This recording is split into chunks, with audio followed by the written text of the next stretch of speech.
بسم الله الرحمن الرحيم. السلام علیکم ورحمۃ اللہ وبرکاتہ۔ الحمد للہ حمدا کثیرا طیبا مبارکا فیہ، والصلاة والسلام علی سید المرسلین محمد وآلہ وصحبہ اجمعین، اما بعد۔ حاضرین و ناظرین، یہ درس نمبر 2138 ہے، اور آج سورۃ الصف کی 2 آیتوں کی تلاوت اور تشریح کی جائے گی، آیت نمبر 12 اور 13۔ چلے سب سے پہلے ہم ان 2 آیتوں کی تلاوت کرتے ہیں، لفظی ترجمے اور ترجمے کے بعد تشریح کرتے ہیں۔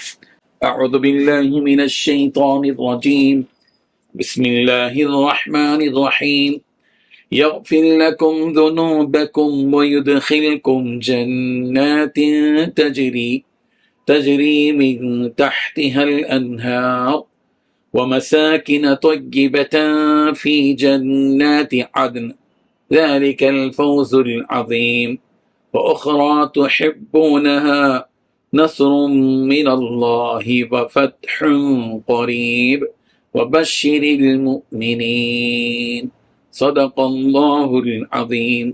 لفظی ترجمہ یوں ہے، یغفر لکم، وہ بخش دے گا تمہارے لیے، ذنوبکم، تمہارے گناہ، ویدخلکم، اور داخل کرے گا تمہیں، جناتن، ایسے باغات میں کہ تجری چلتی ہیں، من تحتہا، ان کے نیچے، الانہار، نہریں، ومساکن طیبہ، اور پاکیزہ محلات میں، فی جنات عدن، ہمیشہ رہنے والے باغات میں ہیں، ذالک، یہ ہے، الفوز، کامیابی، العظیم، بہت بڑی، وأخری، اور ایک اور، تحبونہا، جسے تم پسند کرتے ہو، نصر، مدد، من اللہ، اللہ کی طرف سے، وفتح قریب، اور فتح قریب، وبشر المؤمنین، اور بشارت دے دیجئے مومنوں کو۔ ترجمہ یوں ہے، اس کے نتیجے میں اللہ تمہاری خاطر تمہارے گناہوں کو بخش دے گا اور تمہیں ان باغوں میں داخل کرے گا جن کے نیچے نہریں بہتی ہوں گی، اور ایسے عمدہ گھروں میں بسائے گا جو ہمیشہ ہمیشہ رہنے والی جنتوں میں داخل ہوں گے۔ یہی زبردست کامیابی ہے، اور ایک اور چیز تمہیں دے گا جو تمہیں پسند ہے، اور وہ ہے اللہ کی طرف سے مدد، اور ایک ایسی فتح جو ان قریب حاصل ہوگی۔ اور اے پیغمبر، ایمان والوں کو اس بات کی خوشخبری سنا دو۔ بزرگان محترم، ان 2 آیتوں میں 6 باتیں بیان کی گئی ہیں۔ پہلی بات، اس کے نتیجے میں اللہ تمہاری خاطر تمہارے گناہوں کو بخش دے گا۔ دوسری بات، تمہیں ان باغات میں داخل کرے گا جن کے نیچے نہریں بہتی ہوں گی۔ تیسری بات، ایسے عمدہ گھروں میں بسائے گا جو ہمیشہ ہمیشہ رہنے والی جنتوں میں واقع ہوں گے۔ چوتھی بات، یہی زبردست کامیابی ہے۔ پانچویں بات، ایک اور چیز اللہ تمہیں عطا کرے گا جو تمہیں بہت پسند ہے، اور وہ ہے اللہ کی طرف سے مدد، اور ایک ایسی فتح جو ان قریب حاصل ہوگی۔ چھٹویں بات، اے پیغمبر، ایمان والوں کو اس بات کی خوشخبری سنا دو۔ بزرگان محترم، اللہ تعالیٰ نے فرمایا کہ اگر تم ان احکامات پر عمل کرو گے جو اللہ نے تمہیں دیے ہیں، اور اللہ پر، اس کے رسول پر سچے دل سے ایمان لاؤ گے، اور اسلام کے دشمنوں سے اور اپنی خواہشات نفسانی سے جہاد کرو گے، اور اپنے آپ کو اللہ تعالیٰ کا فرما بردار بناؤ گے، تو اللہ تعالیٰ تمہاری مغفرت فرما دے گا، اور تمہارے گناہوں کو جو تم سے صادر ہوئے انہیں اپنے فضل سے معاف کر دے گا، اور پھر تمہیں ایسے خوبصورت باغات میں داخل کرے گا کہ جس کی خوبصورتی کی کوئی مثال نہیں۔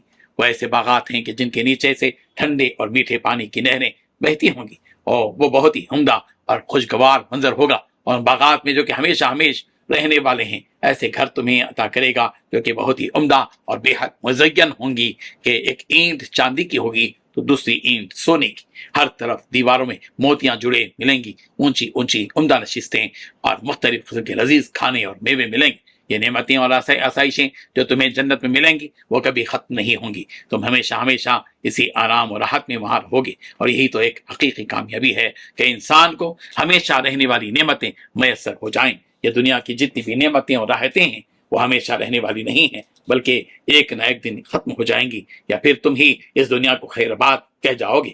لیکن جنت میں جو نعمتیں اللہ عطا کرے گا وہ ہمیشہ رہیں گی، کبھی ختم نہیں ہوں گی، اور نہ ہی وہاں انسان کو موت آئے گی۔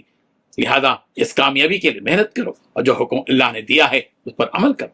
یہ تو اخروی نعمتیں اور فائدے ہیں جو اللہ تعالیٰ ایک مومن کو عطا کرے گا، جو انسان، چونکہ انسان بڑا جلد باز ہوتا ہے، ہر چیز کا نتیجہ جلد از جلد اسے چاہیے ہوتا ہے، تو اللہ تعالیٰ نے اس کی اس کمزوری کا بھی لحاظ رکھتے ہوئے دنیا میں دی جانے والی نعمتوں کے بارے میں فرمایا کہ اس کے علاوہ یعنی جنت کی نعمتوں کے علاوہ ایک اور نعمت اللہ تمہیں عطا کرے گا جس نعمت کو تم بھی پسند کرتے ہو، اور وہ نعمت یہ ہے کہ اللہ کی مدد ہمیشہ تمہارے ساتھ شامل حال ہوگی، اور وہ تمہیں عنقریب فتح و نصرت عطا کرے گا کہ جس سے تمہارا غلبہ و دبدبہ ہوگا۔